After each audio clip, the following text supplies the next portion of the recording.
As we mentioned off the top, Hollywood mourning the death of Val Kilmer this morning. With more on this, let's bring in entertainment reporter Morgan Hoffman. Morgan, this is such sad news. It is sad news. You know, he was 65 years old. He died yesterday due to pneumonia.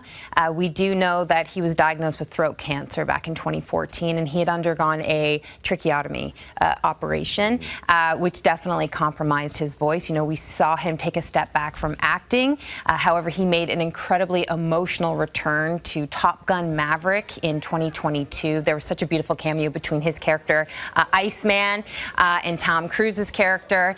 But we didn't really see a whole lot of him after that. I think I'm surprised by this because I thought he was in remission, but to hear that he has passed due to pneumonia, his daughter confirmed that he passed yesterday, is very sad. You know, as we were getting ready for the show today, everybody had their own version of their favorite Val Kilmer film. You know, people, of course, are talking about Batman Forever. It's one of my favorites with Nicole Kidman.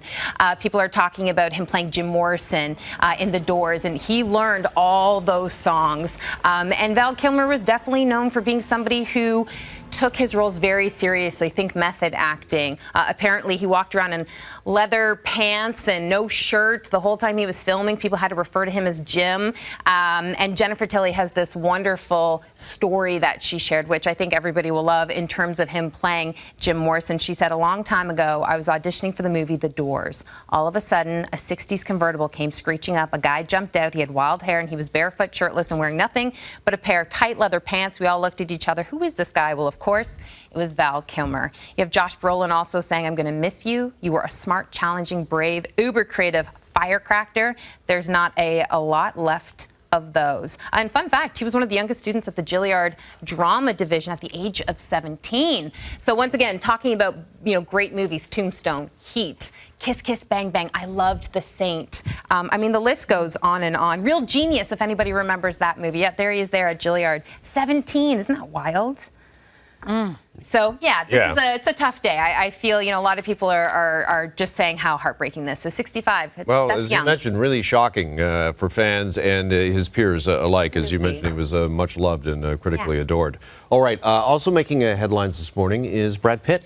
Okay, so this is amazing. So he is teaming up with David Fincher, and of course we've seen them in iconic films.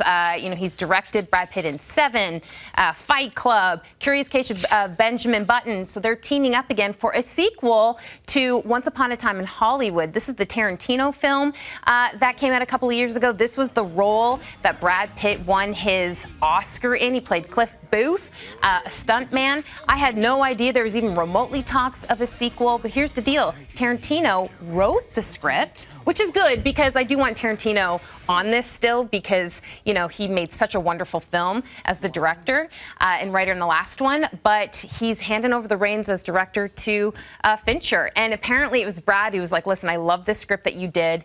Would you possibly, saying this to Tarantino, would you possibly give up the directing to somebody else? He goes, it depends on who it is. And then he introduced David Fincher, and he was like, all right.